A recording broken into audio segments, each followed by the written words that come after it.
safety by the Lantern of Wisdom. Lose a kill, but nothing more right now. And there isn't anything on the map right now that is for the taking. Only the tier 2 bot lane tower is standing, but the wave is gonna go down and the other one is pretty far away. So yes, Gamer Legion are going to lose the jungler, but no more than that, thankfully for them. It is not a Baron angle whatsoever for Karma Corp, and slowly but surely they're gonna have to start playing for solo, stacking these dragons again, making sure that you set down your vision now that you have all these towers taken down. Because if you look on the map, you've got every single tower but one in the bot lane started for Karma Corp. Also, the other side for Gamer Legion, you only have tier 2s remaining on top and bot, which means that they can very easily, Karma Corp, walk into your jungle, set down the vision, and try to trap that way.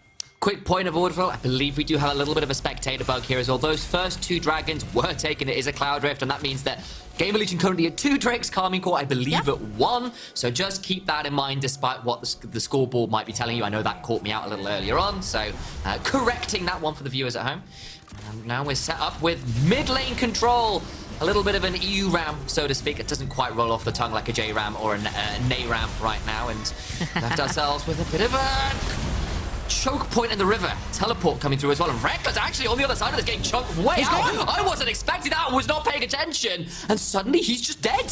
Out of nowhere. Congratulations to Gamer Legion. That was so well played. That was so well played. Sakurai is always looking for Reckless. Reckless even had flash right then. He ends up going down. That means that Gamer Legion are getting such huge tempo on the map. It is a 4 versus 5 and Seiken, huge poke from the back. Danka chunked to very low as Sakurai gets charmed as well. He's now in danger. He doesn't have flash. Will get landed out to safety. The final order not quite enough. Seiken does have one final spirit.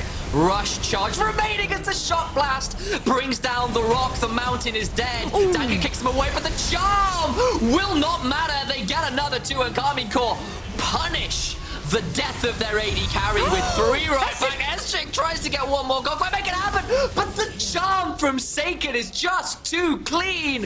They get another, and Wisdom alone survives to tell the tale.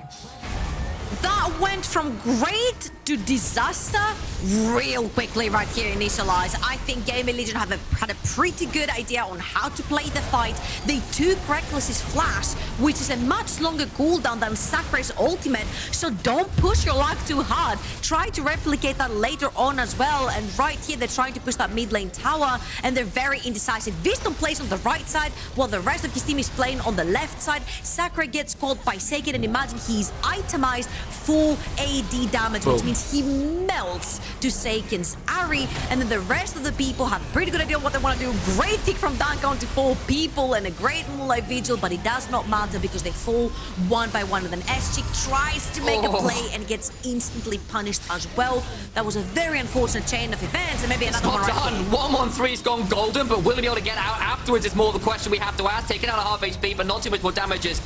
Jinjo does walk onto the traps, won't quite go down for it. Got 20 seconds until the dragon. And the commencing fight, the skirmishes, the posturing, so aggressive right now. Seiken pops the ultimate, throws out the charm, won't quite hit it. Into the backline goes Sakurai, but he's left alone. And nobody will fall afterwards. They're not running away now. Gamer Legion, as the rocket comes flying through from Reckless, who's got some chakrams though. Does Jinjo trying to make some more happen? 113 down pretty low. Gets hooked. Will about to go down, flashing away. Cabo shot though. Finds another shock blast at the bottom of your screen. Eschik, big chunked out. A charm onto Jinjo secures him as well. And Gamer Legion are being routed by the blue wall. It's just too high to overcome. They're TPing mid. I think this is where they want to end. Eschik is being chased away by 113, and the double TPs are coming through. They're going to take top lane, tier 2 at least, and they're hitting onto mid lane, inhibitor tower 2. Bot lane wave is pushing, and Eschik is just not allowed to back. Of course, Baron buff is going to be active on Seiken too, which means they can very easily try to push in that mid lane wave. And oh my god, the coordination from the side of Karma Corp is beautiful. And even though as I'm assuming we'll see on the replay, Sakurai does hit his mark again. This time he's just not all alone. Not this time. There was no way to finish up the Jinx. And alas, it was a one-way mission. Cabo Shard with a basic ability does so much damage. In comes Sakurai, but the turnaround is just obscene. Down goes the Lee Sin. That is the 5th death of the game for Danka, who is definitely not thankful for the damage coming through on his end.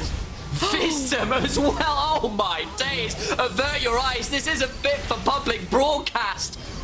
Truly atrocious damage coming out, doing monstrous stuff. Cabochard survives still? No! No, no, no, no, no! That is foul stuff. You cannot get away with absolute murder. They walk in and 2v4. Cabochard and Seiken style on Gamer Legion. I think they walked away with quadruple murder right here, Initialize, because the two solo lanes from KC have put GL 6 meters down under. Put out a police report. We have got some serial killers in the solo laners for Karmine Core. They'll move to 2 and 1. They'll move Gamer Legion down to 1 and 2. And Karmine Core's death, the stories of it, have been greatly exaggerated.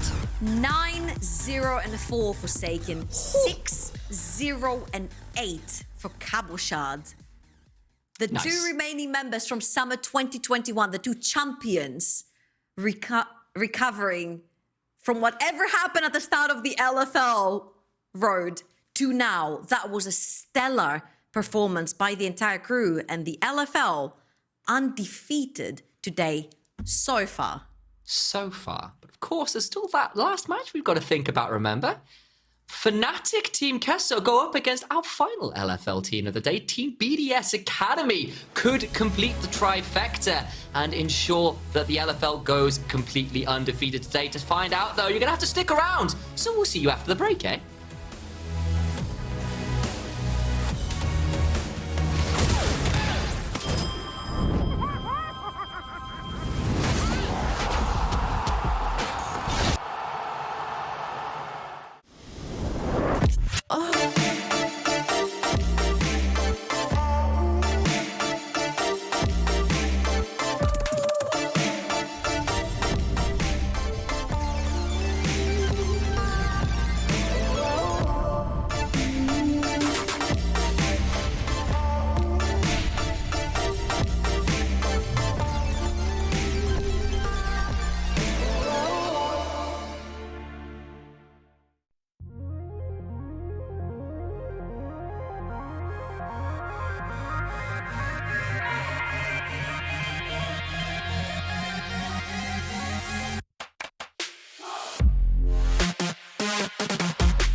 wish I could bathe in the moonlight. Ooh, this is it now, come out of the shadow. Ooh, make the walls fall. Memory is headed for disaster. Heart is beating.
Welcome back, everybody, to the Amazon EU Masters here in spring 2022. I'm still initialized. I'm still joined by Troublelink.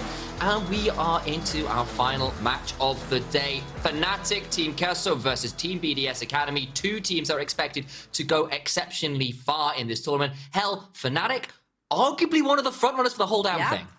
Yeah, I think Fnatic TQ, except from Traitors, are also tournament favorites. But that aside, of course, I'm bantering because they left the NLC. They left the NLC. Super How Liga, could and you? they did damn well in the Super Liga, you know. And now they have to play versus BDS, which is the final LFL team. But before we go to the final LFL team, here are some of the highlights from the last LFL team that we just watched. Indeed, which is none other than Carmen Corp. They played versus the first seed from the prior league, which was Gamer Legion, and I think they put down a clinic. The way they were playing, the back and forth, the way they were picking onto their opponents. I think it was if you will, it felt like if you're going to play the skill check champions, KC came out ahead on this game for sure. They really did. And remember, this is the team that are the defending champions of EU Masters. They won it in spring, they won it in summer, and when they turn up to this event, I don't know what happens, but they just turn into another beast entirely. And you could see just the raw damage coming out of the solo laners. Sounds like nothing Gamer Legion can do after the early game. I really hope advantages. Here we go. This one. I really hope we have this particular replay because Cabochard and Seiken walk into an unfriendly base and absolutely 2v4 the ish out of Gamer Legion or whoever walked into their path. Like, I came away from that like genuinely cringing at the amount of damage. 70k! Fast damage! I know it's into a tank. I know it's into the Malphite. I know you're a poke champion, but even so, holy Cabochard, that's what you like to see out of your Jace winning. Absolutely. Arguably, probably, maybe, perhaps the best top laner that we have in the ERLs right now. I think if you ask any other top laner in EU Masters, they'll probably tell you that they do want to lane against Cabochard. He's just one of the most aggressive top laners that we have, and he has been feared for quite a while, right? And now coming into EU Masters as one of the raid bosses and proving with his performance that he is that raid boss that everyone expected from him, I think it's the cherry on top. He did so well. But we have now got to move back to the game we mentioned just before we hit those highlights, namely BDS Academy up against Fnatic TQ. This group right now is pretty exciting to work with because everyone was one-on-one coming into the day. These are some very exciting situations, and we've got ourselves an lineup to work up who, according to Noah, this was the perfect Superliga team. They beat every record under the sun, the best score, the best win streak. They were supposed to be the absolute damn best coming into EU Masters this split. And mind you, they've lost their two core members, which was the top lane and mid, the two solo laners, Pride and Dayo, which they made EU Masters finals with. They replaced with Baka and Oscarinin, and from that point on, they have been absolutely steamrolling the Superliga, having the best record that any team has ever had in their tournament with 16 wins. I think, which was absolutely crazy. But if Incredible we go onto the other side, you might be recognizing some names in this lineup as well. Crownshot, of course, coming into mind as the first name down the bot lane together with Erdote. And then if we look on the other side, it is Siko, who has made a name for himself in the ERLs together with Aggressivo. Again, arguably one of the best top laners that we have into the ERLs. And Shio, he's the person you know. Exactly. You used to play on SK Prime back when you were involved with that a little bit more. Exactly. Back in winter 2021, Shio was introduced into the SK Prime lineup, and after that, he actually left a really, really good impression to a bunch of teams, and he ended up in one of the best teams I probably could have ended up in. I mean, he's playing with a bunch of really, really talented players, and especially if you put development and time into a player that shows a lot of promise, maybe you can even win EU Masters? Maybe. They'll have to try their very best. Of course, this is not an easy place to be in, and this group was already very contested. Bifrost winning earlier makes things a bit trickier again. And of course, Fnatic TQ, despite a very strong early game in both of their games, did throw it in the mid game a little bit versus Bifrost, but even more so against Eska, where they actually lost the game. And against a team like BDS Academy, who let's be real, incredibly good lane mechanical players that allow Sheo to be very aggressive. You do that and give kills to Crown Shot, suddenly those mid games, if you're making those mistakes, those overreaches, you can get punished again here. Yeah, and honestly, I love how you mentioned Crown Shot specifically, because in the game versus Bifrost that BDS lost, it was Crown Shot with all the kills. And we're talking about this, and you were like, it was almost enough, just Crown Shot having the kills to turn the entire game around. So he's definitely somebody you don't want to be giving kills over. Saying that, though, Bean and Rux are arguably probably the best bot lane, the best duo that we have in the ERLs as well. Bean coming straight from Worlds performance as well. Was hot dropped into that situation, of course, and did a remarkably good job there. Then comes into this Fnatic TQ lineup, moves over to Spain with the lineup, as they said, and pulls off the performances they did there. They are still one of the faves. One upset loss doesn't change that, but we do want to see cleaner mid and late games. Their early games have been phenomenal. Don't take that wrong, but they need to be cleaner in the mid game, and they're still going to have those good early games against a team like BDS Academy. We're into this picks and bans though, and it's AD carry bans galore. Bean and Crown Shot will be allowed nothing. I'm expecting then the Xayah to get completely taken out of the picture, because it is the next AD carry that's down the line if you go onto the whole thing. And Oscarin's Gangplank is one thing to be feared, especially when played for as well in the early game. There is the Xayah, the triple ban towards Crown Shot, and I'm wondering what Bean has in mind to play right here, because I'm looking down the list and I'm thinking Kai'Sa, Lucian, Ezreal. Rux does play the Nami as well, so we could potentially see a situation where they do bring out the Nami Lucian again. Exactly, and it didn't quite work out, at least in the mid-game plus, right? You saw the incredible dives, but they gave up a little bit. You saw kind of early to say a little bit when X7 were perhaps playing with their food a touch, and it burned Fnatic TQ in that mid late game. There's the Nami ban, though, to try and counter that Lucian and some of the other potentially aggressive bot lane plays. And I kind of like that, but what now do you want to go towards? The volley bear is still up, and you pick it straight up for Maxi. I feel like that's become an increasingly first pickable champion right now in the Amazon EU Masters. I mean, it's just one of these champions that just doesn't lose to anything or anyone in the early game, so you can be extremely safe no matter how silly you want to be and how aggressive. But of course, the reply to that will also be the Jarvan, someone who is also very active in the early game and doesn't necessarily want to 1v1 you, but he wants to put pressure on the map in general. Please, so Sheo onto that Jarvan as well. Possibly they might try to figure out to put down an ADC on the side here. I'm seeing some fun ones. Crown Shot. Shame. Of course, the Misfortune, the last of those really meta picks right now, it feels like, for the bot lane. I suppose Ezreal could probably be up there as another one of those viable options. Still with the MF locked in. Still some options here in the build. You can go towards the Lethality. You can go towards the Leandry's build. Both have been played and viable. Time to see, of course, what Fnatic TQ have in response to that. I'm curious to see what they want to pick into the MF here. I wouldn't be surprised to see the Ezreal possibly again get locked in here, unless you feel like you don't need to pick it right now. But the thing is, if you don't pick it right now, it's most likely going to get banned away. You still have the Lucian if you want to go towards that route, together with potentially a Lulu, but they want to lock in. They're going to blind. I mean, they're going to blind their solo laners anyway because they're blue side, but they want to make sure that they have really strong champions onto Oscarin and Baka. And they're going to lock in the LeBlanc and Chase. Of course, the reply is going to be that Ahri. But now we're running into the situation where possibly the Ezreal is going to be banned away. And maybe the Lucian too. We'll see what they need to go towards, because, of course, we did just see an LFL team demolish a game with that LeBlanc, Jace, Volibear trio up in the top side. Carmi Core put on a clinic on how you can work with those picks. Or the Ezreal Karma into the Exactly. So now you have to see what the bans are. At the minute, BDSA are saying, well, we want to get rid of the Rakan from Rux, who's an excellent player of that champion. And I feel like the Ezreal probably should be the final ban from them, because with the Nami down, it makes using the Lucian a little bit trickier. I suppose you could go Lucian Lulu, but that might still be a little bit overeager, I feel. Yeah, and I just think that the Ezreal right here fits the composition in general so freaking well, because you've got poke from Jace, you've got poke going in from LeBlanc, and then you've got so much poke coming in from the Ezreal as well. And so far, there is no sustain on the side of BDSA. So if all these poke lands, you don't necessarily have to kill anyone, but you force people off objectives, the Ezreal will stay up and available, and it could potentially also be the Karma Ezreal that we saw from Jeskla and Jackdrop previously.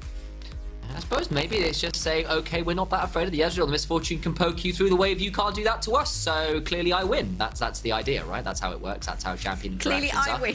Yeah, I win because you hit minions in the way, I don't. So what are you going to do? All right, so here obviously we might see. Is it another Malphite? I wonder game if they're with going to Jace? keep There this. it I was is. about to say, I wonder if they're going to keep the support for last in case they want to counterpick and try to play towards the bot side, because Bean and Rux are a really hard lane to play against, and you definitely might want to have the counterpick right here. Obviously, Leona is in the cards, and Leona Misfortune is a very dangerous duo to play against, so you might want to take it away right here if you're Fnatic. And you've already got such a massive wombo combo for BDSA. You throw down the Cataclysm, you throw in the Malphite ult, you throw down the Misfortune bullet time at the same time, and you can see how that all works out. The Ezreal was the answer. We kind of suspected it might be, but Beam will lock it in. Now got to decide what they pair that up with. Maybe the Leon themselves, you said. Steal it away.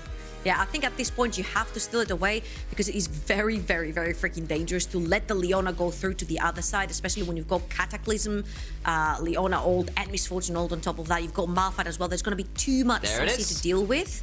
And you Turns have to out you steal it know away how at this point. drafting works. May have been a former coach or something. Who would have known? Your ability to redraft is a thing, you know. It's nice to praise your color caster when they know what they're doing, eh? Got to work out what the final pick is there. Can you guess it? That'll be the real cherry on top of this draft cake. So you're looking for a support right here into the Leona. Okay. I was about to say maybe Okay. Thresh looks pretty good right here because Yeah, not everyone quite the wants to same. like Yeah, dive no. forward. And I'm like, meow, I guess. Anime Cat on a Book versus Harbinger of Doom, Death, and possibly Dickensian Terror. Slightly different vibes. Either way, that will be the Yuumi locked in. It was something Yuumi used to be played with a little bit more when she was first kind of truly meta. You've got some good Yuumi carriers with a Jarvan and Ahri and a Misfortune, but I feel like, I suppose it's not a double range bot lane at least, so you're not going to get shoved in quite as hard, but I still feel Ezreal, I was going to call it Lulu, that's Leona, another L champion, should still be kind of at least able to play pretty aggressively there. What you do have is like a lot of chase potential. You put the Yuumi onto the Jarvan, you dive in, somebody gets locked down for so long, you put her on the Ahri, then you can chase for as long as possible, especially when you get these resets as well. But like Lots having of pick, sleeper champions like the Volibear, like the LeBlanc, like the Ezreal, it's just so hard to pin them down, where I'm like, I wish I could have seen a champion with maybe a little bit more CC to the point where if one lands, somebody dies into the Misfortune ult, because at this point I'm thinking Yuumi, and every time I think of Yuumi, I'm like, I need somebody who can hyper carry with that Yuumi on them. I'm thinking the Ezreals, the Trundles, the Xin, somebody that needs that sustain. And I don't think on that BDS lineup anyone has a champion like this. I hope they prove me wrong. I see your point, and I completely agree. I do at least see with the final chapter that Yuumi does bring, and the chase potential you called out, that you can actually potentially punish somebody like Baka on this LeBlanc, who, yes, you burnt the clone, but you're going to get hit by an Frost and a Charm, and then when you dash away, you're still going to be in the last chapter and get rooted anyway. So you have got that chase potential to catch those slippery champions, as you said. Though if they do fall behind, you're right, you're not necessarily empowering a true hyper carry here. There's no... Yeah. There's no Jinx, there's no Diana or something. You would love to have that on that. Absolutely. And right here, Baka, okay, he was actually spotted at this point right there, but they were trying to figure out where Shio starts from. Shio is also going to have the Thirst Strike right here, which has become very, very popular among players that do play this Jarvan. He hasn't necessarily cashed in yet. He hasn't found anyone to pop his flag on, and it's going to be a pretty easy situation right here for both teams. They're gonna make sure that they guard their entrances and exits of the jungle, and both junglers are most likely going to be starting from both sides. How's the crackling on my Both end? sides, rather. Okay. I am going to be talking. I'm here. Okay. Hopefully, slight audio issue on my end, I think, has been resolved. Thank you, production. I do hear you. Oh, You must wonderful. hear. That's good to know. Hi, Trouble. Lovely to hear you. Hello. Thank you, production, resolving a slight audio issue on my end. Quick resolution there. They are very good at their jobs, it turns out. And that does leave us... So, quick tip to those out there, always praise your production, because they will mess you up otherwise. They can do horrible things to you. Like, I have So had... you're not praising them because they're doing their job No, well, no, you're no, praising no, them so no. they don't screw you up? I am praising them partly out of fear and partly because they're doing a good job. It's a healthy balance. All right, so here we might see a very quick level 3 coming in from Shio and maybe sprinting it up towards the top side of the map where Oscarinin is playing that Jace. Maybe try to shut him down as early as possible. But if you look on the other side, Maxi is pathing towards the same side of the map, trying to cover for Oscarinin. There is a huge wave, a building up. It could be the dive, but also because both junglers pathing towards the top side of the map, I think it's mostly going to be a cover from both. See how it plays out, though. See whether that cover does lead to the dive. Of course, the Jace has the shove in, but at least with the Jarvan there, it should hopefully dissuade a dive as Oscarinin does throw down that ward to try and spot out Sheo, who is on those Krogs, is there nice and early, but will likely want to try and potentially reverse clear down towards bot. Just wants to be here to cover, as you said. Yeah, and that is the third wave crash, but Maxi is going to choose to go towards the bot side of the map. They feel like they have enough vision on the tri-bush as well for the Jarvan, but Sheer will not stick around. They will not try to go for that Jace gank because it's going to get spotted. In the end, both junglers are going to move towards the mid lane. There's the chains coming out, does miss, and what do you know? LeBlanc versus Ari and early attempts at ganks. I feel like we might have seen that once or twice. There is a problem here. Oh, yeah. Maxi is towards the bot side river, and okay, he's already taking the Skull Crab, luckily for him, because bot lane had prior for BDSA, Ari had prior in the mid lane as well. Maxi was very, very quick right there to pull the trigger onto the Skull Crab, and now he will go towards his golems to finish the first full clear in his jungle. It turns out that with the Yuumi and the Misfortune, they do still manage to get the shove. I suppose you still strictly got double range there, so the ability to attack the champions down there pretty well and do manage to secure lane pressure when it matters. Either way, though, Maxi did get in and take the Skull Crab regardless, and that's partly due to the path that Sheo took to shield his top laner and prevent any potential dives. It just comes at the cost of the Skull Crab. Yeah, absolutely. And I'm thinking here if Maxi wants to back after this and maybe head towards the top side of the map, because I'm pretty sure Oscarinin here will force Aggressivo back, and then Aggressivo will TP back onto his tower. So if they can somehow manage to shut this down once Jace has back, has both items, and they can bully the Malphite completely out of lane, this opens up the entire top side of the map for you. Oh, yes, it does. See whether they can make it stick, though. That's the plan. See whether it survives action, of course. And left with a relatively even state right now. No true ganks or anything that have pulled off right now. Pretty happy with the Jace shove in topside for Oscarinin, and on the other side, the Misfortune with that early shove. They're going to get the gank in mid lane. That is the Predator pop. Sheo's around, though. Warded off. Not too much more. They're going to jump on the clone. Just get that empowered auto from the passive there from Jarvan, but a little more to write home about. And another little look in at the mid lane, but one that doesn't lead to much more than a passive pop. Honestly, very well read by Shio right there to actually run straight down mid and stop Maxi, especially since Maxi went back. He bought his boots and he's got Predator as well. So it was a very speedy boy down mid. And of course, Sicko was not level 6 yet to be able to evade. Doesn't burn the flash either. So very well read right there from the BDSA jungler to dissuade any bad situation that could have happened to his mid laner. Well played indeed. And quick question, actually, Trouble, because while we've got a little bit of time, talked about the Predator on the Volley Bear. I wanted to know what your thoughts were on the likes of the first strike Jarvan. I am looking at Rux down here and thinking there might be a gank. So I'm wondering whether we've actually even got time to discuss that, because you guys are going to get rooted. Flash for the Zenith Blade, but it's interrupted. Ari Charm does what it's designed to do. Will force the flash and the ignite. Not quite going to be enough through the final charge of the corrupting potion. Oh, but they put so many resources in the mid lane. They use the Predator from Maxi. Oh, flash! First blood from Baka. There's the question mark. He gets it anyway. There we go. This is how the resources actually pay off, and Max is heading towards the top side of the map. But they pulled Max's Predator in the mid lane. Rux roams as well, blows flash and ignite. And I thought Sicko right there might just get out, but Baka has his number. And you know what? I'm just gonna count this as a solo ball because there was no one else around initialize. They did a great job. Chunked them out, thought they'd get away with it. They absolutely hadn't. And Fnatic TQ's early game, a thing of beauty across their split, across EU Masters, but the turnaround here might be a bit strong, but look who's here. It's Maxi. Flash out from Maxi. Aggressivo. Gonna go anyway. Sheo is here, though. Looking to get it right for the flag attack, but a flash away for Oscarinin means that Maxi can run down the Malphite. An empowered shock blast accelerates its way into the head of the mountain and blows it up. Another kill on the board for Fnatic Team Kesso. And it's on both their solo laners, Oscarine and Baka. We've reiterated again how Fnatic love to play towards the top side of the map, and it is the top side of the map that gets all the resources. The flash ignite from Rux in the mid lane to get Baka ahead. Maxi making his way towards the top side of the map to get Oscarine ahead, gives him the kill. Oscarine 14 CS up. He's got the wave pushing for him as well. Goes back, gets the Vamp Scepter, will be able to sustain through the lane. Has his tier already stacking, and Baka bullying Zico in the mid lane as well, right after the solo kill. It's going pretty well for this Fnatic lineup so far.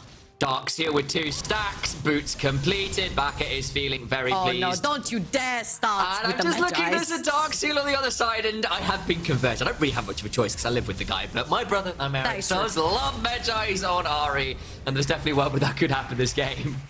I mean, you got a Yuumi, you got him turned into a hyper carry somehow. I digress on this one. Are you sure? I do. Are you sure? We can talk about it for a while. We can just stick around on this one? Let's not. Okay. Well, I'll bring you back instead. Talked about a lot. I'll tell you what, I'll bring you back instead to talk about that first strike on Jarvan. We touched on before the madness in mid lane happened. What is your take on it? Because I know it was one that people had some mixed feelings on when Malrang first pulled it out. So I think that for a champion like Jarvan, especially since you can flag, you can get so many easy cash-ins, especially level 1. You can walk into the enemy jungle, put down the flag, cash in this 5 gold that it initially gives you.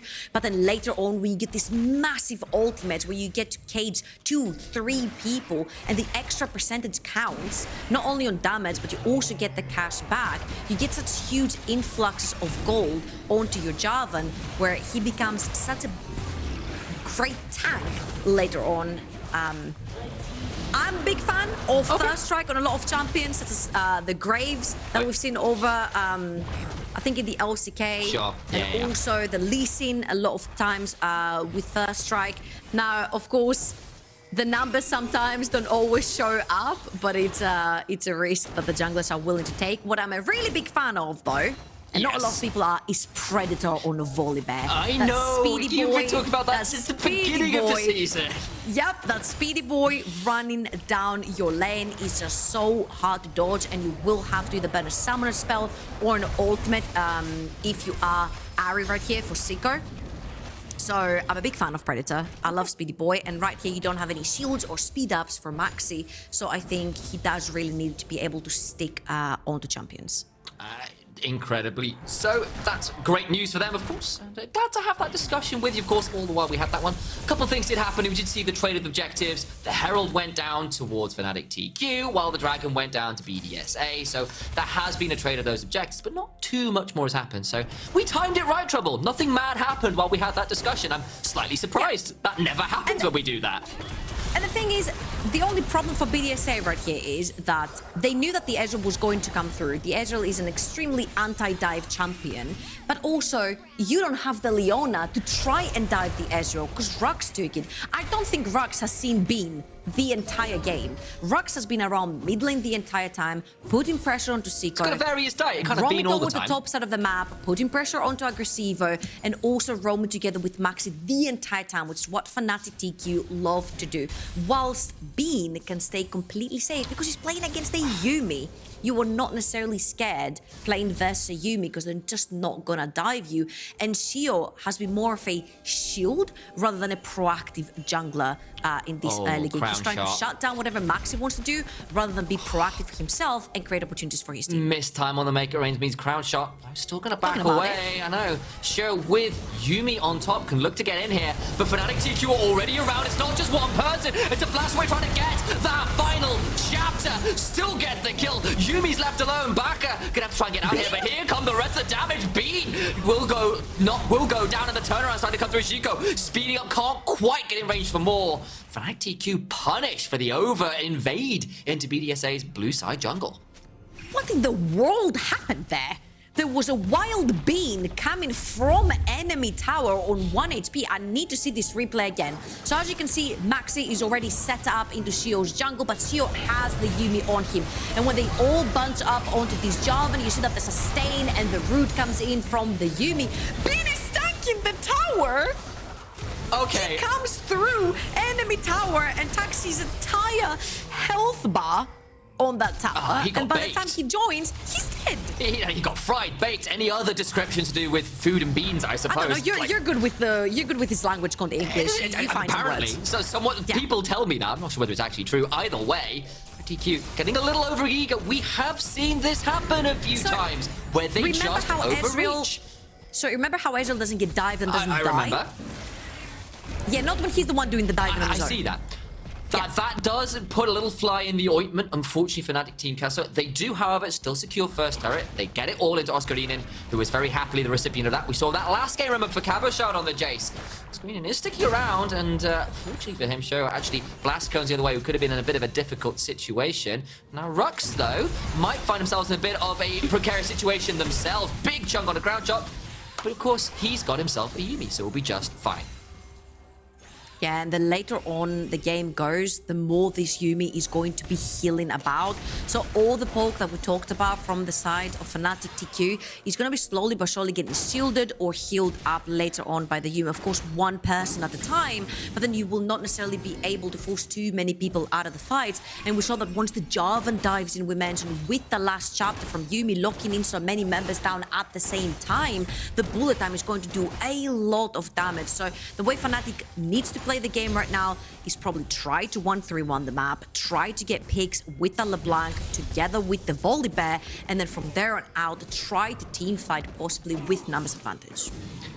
You've heard the win conditions. They need to be followed through on, though, and it's a close enough game that can happen. It's still Fnatic TQ with a sizable advantage right now, largely off, of course, the first blood, that first turret going down, and that CS lead, honestly, in the top side as well, making a fairly hefty difference. But we've got a dragon coming up, and that likely means we've got ourselves a skirmish, a team fight about to break out.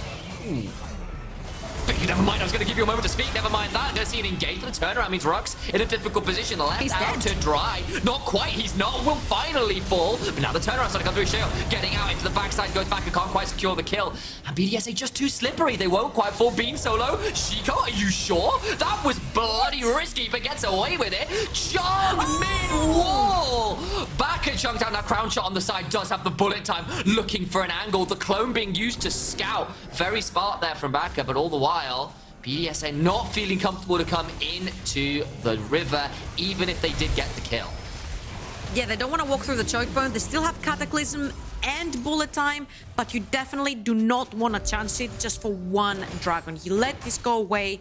The fight still went their way. They managed to grab Rux because he overextended right there. And again, you see that Fnatic are actually struggling to pull in the 5 versus 5 team fights, especially when they push themselves towards a choke point where Rux was. The rest of Fnatic could not follow because the bullet time went down right there. It would have been really grim news, and Fnatic TQ might have gotten themselves caught. Oh, that's a big chunk of Oscarinin, but that's a bullet time after the shot class.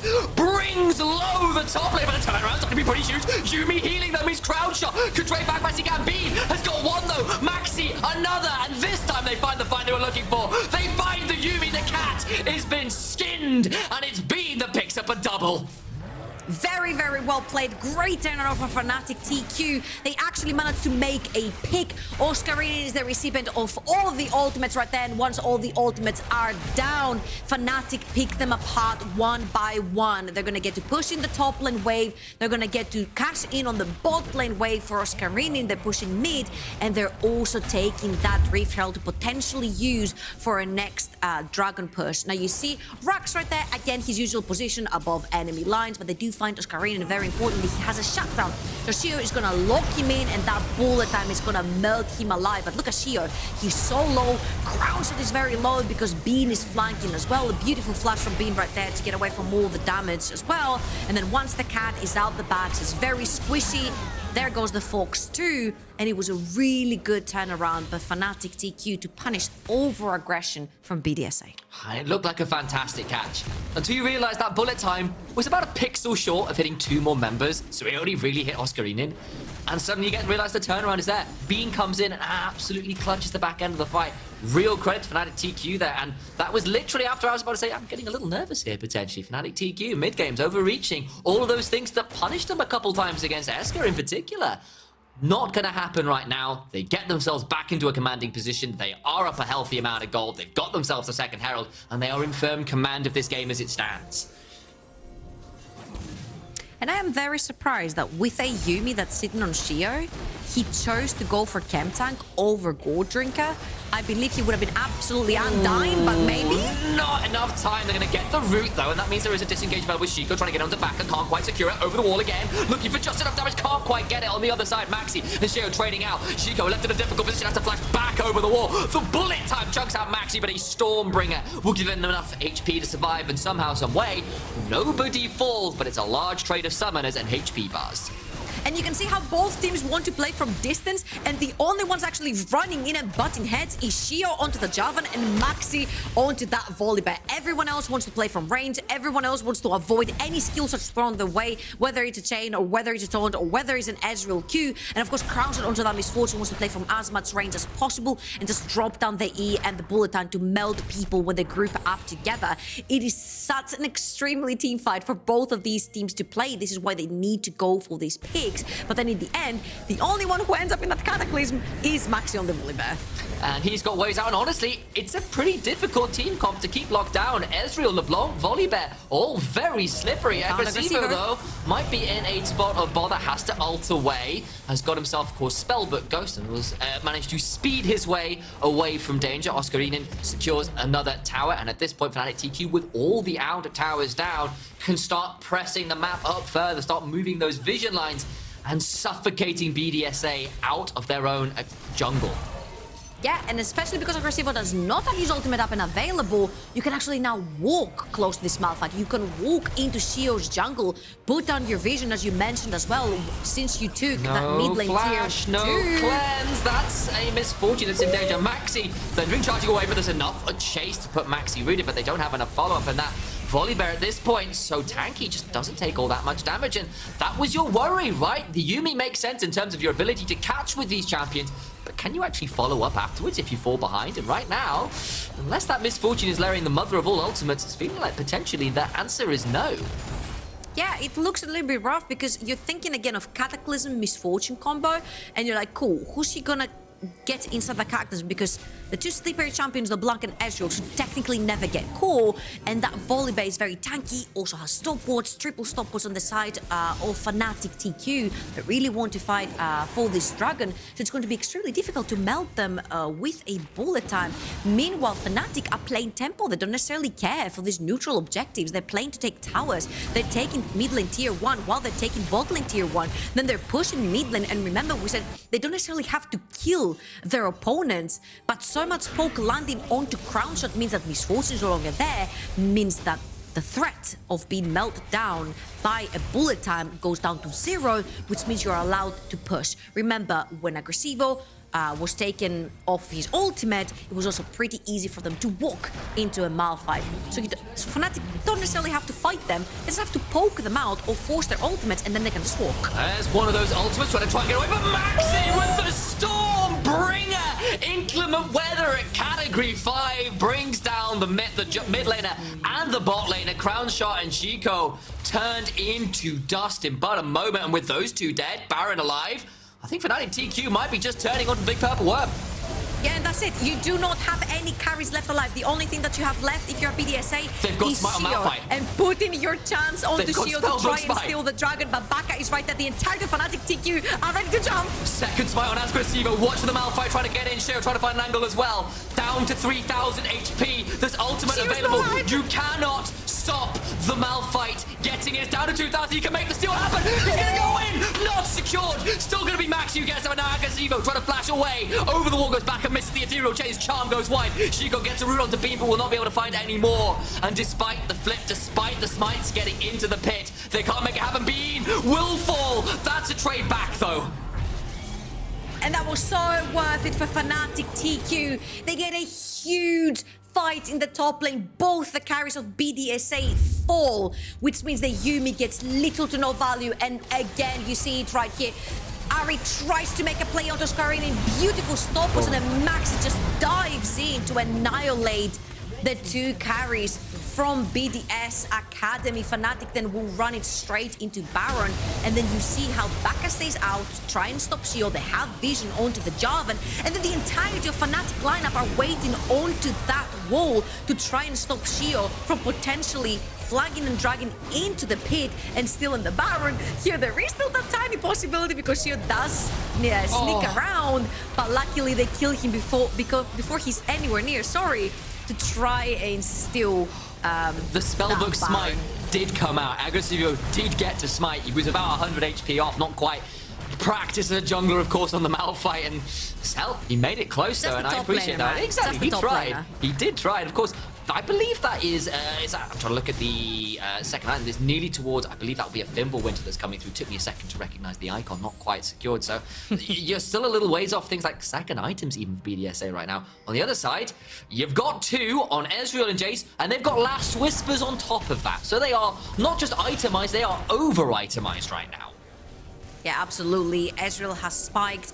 Then you've got the dual, help me with the whatever Muramana. that is. Thank you very much. Got you. For MF, so she shreds through a lot of the MR that the members of BDS do not have, because there's only like one Mercs onto that Jarvan and nothing else on the rest of the map. It's only the Yuumi that's going to be healing up this damage, but the thing is, if you're already dead, there is nothing to heal, and this Fnatic lineup does so much damage in poke that the second somebody gets poked down, if they have to walk away, they're lucky, but then LeBlanc dives in and finishes you off. Now, of course, BDSA can only try to make a pick on somebody who is pushing on a side, and that would be either Baka or Oscarinin. I would probably try to catch Oscarinin if I was BDSA because he is the most Learn the immobile stopwatch at out least. of two. But right now, Fnatic TQ have the perfect Baron push. 3 lanes pushing in at once. Crown Shot trying to catch Baka, but Baka is so mobile again. It's so impossible to catch LeBlanc. It's such a difficult state. You've got so many slippery champions are so far ahead that even if you catch them briefly, you don't quite have the damage. If Death Cap comes through for Ari, maybe you can make it work with a bit of assistance, but it's a little ways off that still. Still got to find the completion gold somewhere. Miss Fortune has at least got that second, and Flash and Chico will get a big more Fortune ult. Maybe that's what you need. Nearly get Rux to boot. Gotta get 2. This is the turnaround they were looking for. They get 3, and the 1-3-1 is broken. Fnatic TQ, and Baron pushes into the base. It happens again. Zico does not need his Death Cap to do this to Fnatic TQ. That was a beautiful catch from the BDSA mid laner right there, catching Bean. The Yuumi ultimate comes through as well, and the bullet time melts through everyone's bodies. And again, Zico, big props to this man because he might have just kept Incredible BDSA Academy alive. That was absolutely disgusting. They pulled it off when it mattered. We were saying, it's so hard to make these catches. They need to make an absolute mother of all combos. They found it. That was exactly what they found. They may actually also secure themselves a soul point off the back of this as well. So they've got themselves a potential semi-win condition here. It's a bounty as well. Yes, Baka will get to shove in on this top side and probably put at least a bit more damage on it. Right there. I know Crownshot could think about stepping forward. He's feeling pretty happy to do that. Oscarinin will secure that inhibitor turret in mid lane though. They got punished trying to push for just 30 seconds or so earlier, but make no mistake, Fnatic TQ still up 8,000 gold, still very much in the advantage, but that is a bright spark, a moment of feel good for BDSA to say, yes, we can still fight back. Now remember, that was Zico making an exceptional play right there, and Fnatic TQ have all of their flashes up and available, and they will know that this could potentially be the case yet again. So hopefully for them, they will be playing much more cautious this time, entering the jungle. Okay. And being, of course, being in the front line. We might have to see whether they can do it. Death Cap's complete for Ari. 3rd item is complete for Crown Shot. The damage we were saying was lacking a little bit earlier is now largely online, so they've at least got some to make it work, even if those flashes are available. So BDSA will be praying, hoping for another one of those engages now with additional damage to back it up, even if those slippery champions are still damn slippery. Look at Zico. Zico is looking all the time for that charm. That's a solar flare. Doesn't really get a full stun. It'll be Agresivo stunned, but it's a flash right back out from Rooks, who really didn't want to take that Zenith blade. Now the flash is on all up. Absolutely not.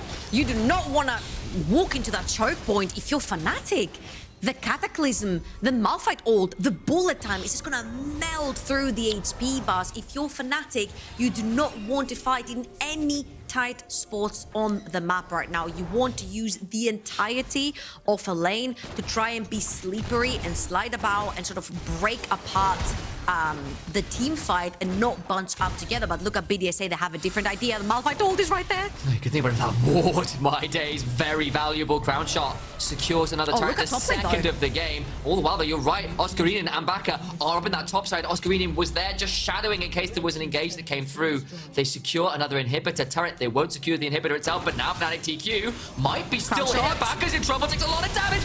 Shock blast deletes Miss Fortune, who lives up to her name. An unfortunate state of affairs indeed. Jungler dead as well, with Baron alive. That was a play that Fnatic TQ are happy to have made. Oh, absolutely. And who does it come from again? It is the solo laners, Oscarinin and Baka, bundling up us two and taking complete care of BDSA. That was, again, beautiful to watch. It is the mid laners stepping up. Siko previously for BDSA. Baka and Oscarini right now for the side of Fnatic TQ. Every inhibitor turret is down. They've just picked up another Baron. I honestly thought Fnatic TQ might have overstayed, but instead, Baka absolutely deletes the Miss Fortune. She is removed from the game files. Yeah, and that is absolutely because they have all of the vision right now. Oscarina and Baka were pushing that top lane inhibitor tower because they had so much vision on the top quadrant of the map. They knew when anyone was coming their way. This is why Oscarina was also shadowing Baka, and they've been using their vision so well. No inhibitors have fallen, but as we said, there are no inhibitor turrets. They're all open and vulnerable. There was an impressive engage in the mid lane that managed to punish Fnatic TQ the last time they had the Baron. They'll need to find it again if they want to hold on, but Shot wants this. He's really thinking about it. He is so damn fast, and in fairness, he's got a Yuumi behind him to offer a little bit of support, but all the while, a shove happens in the other lane. BDSA have to back away. And you want to know what? Fnatic TQ don't even have to dive because there are no towers to dive. Not at all. But the problem is, again, you don't want to be in a very tight spot where you really push towards the wall. So you want to make sure you sort of split BDSA. You don't have the Malphite ult and the Misfortune ult and the Cataclysm falling in at the same time. Bean has to defensively E away as well. And they got Ari. He's been rooted! Does get to go, but the tire around is massive! Oscarina chunked up! They can't quite secure the kills, though! Enough shields mean this time it won't matter! Crown Shot has to run back towards the base. The cat is skinned again. And alone, Miss Fortune stands. It's a bullet time against the world. And that time is short indeed. One inhibitor is taken. And Fnatic TQ will look to shove on, break the LFL win streak on the day, and put themselves back in contention to be a frontrunner in the damn tournament.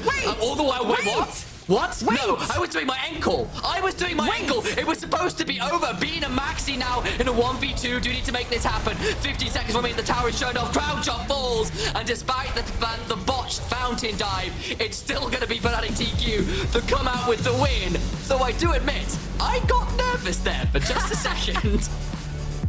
Unfortunately for the LFL, of course, it is not going to be a 3-0 day as BDSA fall to Fnatic TQ. But honestly, that performance from Siko trying to make the Hail Mary play on the Ari and then Baka and Oscarinin stepping up massively. The solo lanes from Fnatic TQ were absolutely insane. Did such a fantastic job, and we've got an interview with Bean coming right up. I'm not quite sure whether he's available quite yet, so I'll just wait for production to continue. Otherwise, we'll keep chatting at this point. I'm looking forward to chatting with a traitor. So glad he might it's be. Bean, actually. I know he's a traitor, but we're glad to see him. He's here. Welcome, traitor, to the NLC. Well done on your win. Sorry, how could you leave us? That's my first question. Yeah, it was not my choice. I'm sorry. I'm innocent in this. We forgive you, but like you promised me a hover. What happened to that? Yeah, that's true. Oh.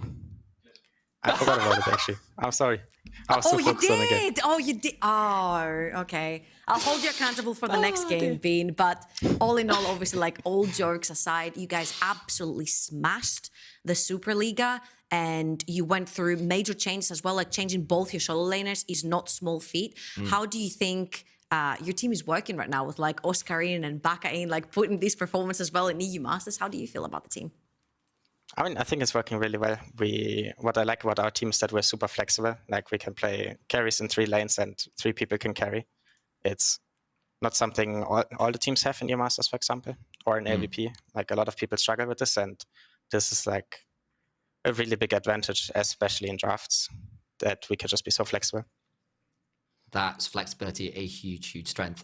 Got to ask that quick question though. We have seen incredible early games from Fnatic Team Kessel, but some of those mid-late games when you're trying to shove into him with the Baron kind of bit you the other day. It nearly bit you again a little bit today.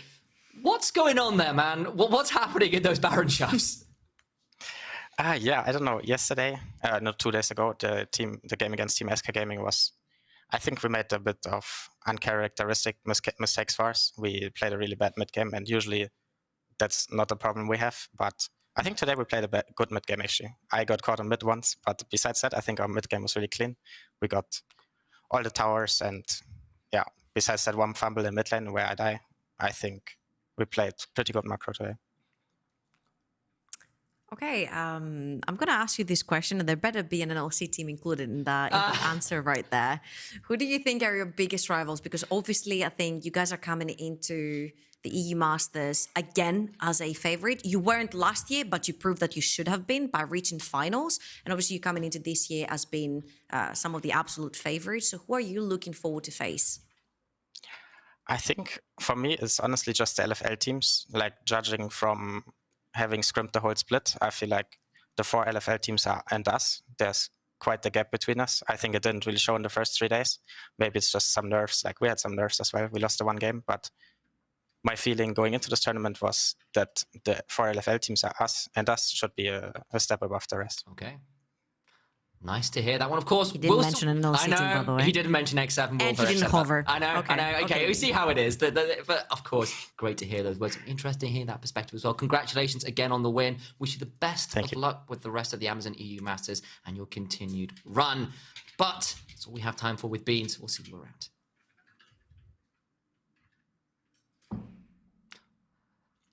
He's a traitor, but he's a lovely traitor.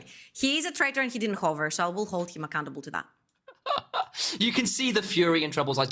You don't want that. She's pretty nasty when she's angry. You know, like, so say like that laugh tells you everything you need to know. It's pure evil, guys. I tell you. I live in fear all the time. That's not true. She's actually very lovely, excellent to work with. But of course, that leaves us with the end of the day here as it stands. We've ended up with some very interesting results. Let's go back over the highlights of this game, though, in particular, where this was a bit of an interesting dive where Bean tanks tower.